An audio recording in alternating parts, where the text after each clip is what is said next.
My grandma's house has creepy haunts, but we can't tell her. I mean the kind of stuff from a poltergeist movie. My grandma's house has always, for as long as I can remember, been a scary place. My dad and aunt and uncle all grew up in the house and had paranormal experiences occur throughout their lives. One example was when my dad and uncle were teenagers. My uncle was walking down the steps and was swinging a towel. As he had just washed his hair, out of nowhere my dad, who was standing in the living room at the bottom of the stairs, how the towel straightened out in front of my uncle, as if someone pulled it, and my uncle fell forcefully down the stairs. My grandma hates all things paranormal, especially Ouija boards, and she would often visit gypsies.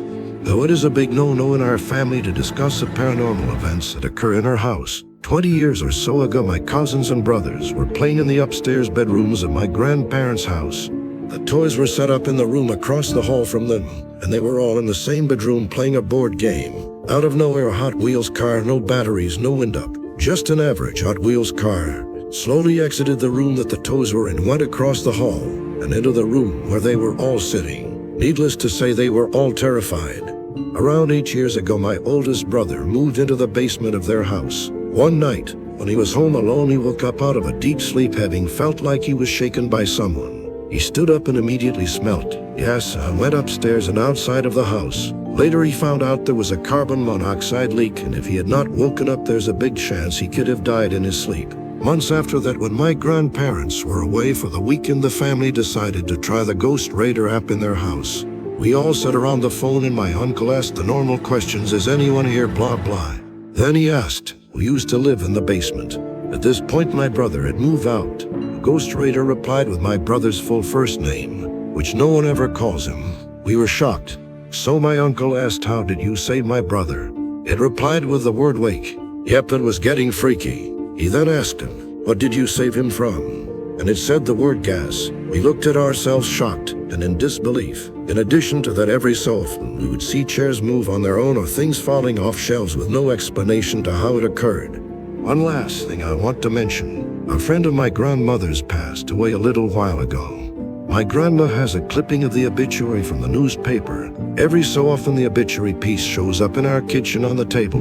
We asked her grandma about it, but she confirmed she didn't put it there. This was about as close to we were to telling her the house was haunted. We would put the clipping back and it would show up again a day or week later. Have you or someone you know experienced any hauntings? The moment I found out the history of my house, I instantly regretted it. What I heard made my arm hair stand on end. I bought my first house in 2003 and was really excited. Shortly after moving in, though, two of my neighbors began joking with me about the ghost in my house. Well, I thought they were joking at least, so I just played along pretending I had seen one and it was no big deal. As time went on the summer, I met more and more of my neighbors and they all brought up the same topic of my house being haunted. Finally, an elderly woman on the block who was quite kind, friendly, told me a story of the house after I'd asked her. She was a serious type of person, so I didn't think she was joking when she told me the story. Turned out the previous owner purchased the home and never lived there because she said it was haunted. They claimed to hear sounds in the night of footsteps and sobbing, and seen glimpses of a man sitting in the kitchen covered in blood. One day I went to a small neighborhood video store to rent a movie. I had to fill out a form with my address. The owner of the store looked at the form and said, "Oh my God, you live in that house." I asked her what she meant and she explained that her former employee had taken their own life in my house. She came to the house as soon as she'd heard what the house had been taped off by police as a potential crime scene. She told me that he had just moved into the house. He was dealing with depression at the time. According to a news article, he sat at the dinner table and after eating a bowl of cereal took a revolver to his head. About a week later, after hearing that story, I started hearing sounds in my house. One such noise was what sounded like cereal being poured into a bowl. I have also heard sobbing, and not always in sequence. A loud bang coming from the kitchen. I remember my grandmother saying, "When the dead come to you, they want something.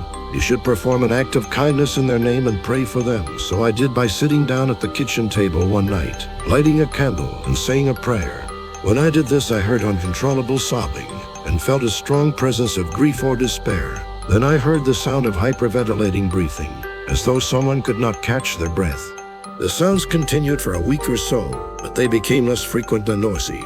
Eventually, after about a couple of weeks, the sound stopped. The heavy feeling of dread or negativity I felt in that house seemed to have dissipated.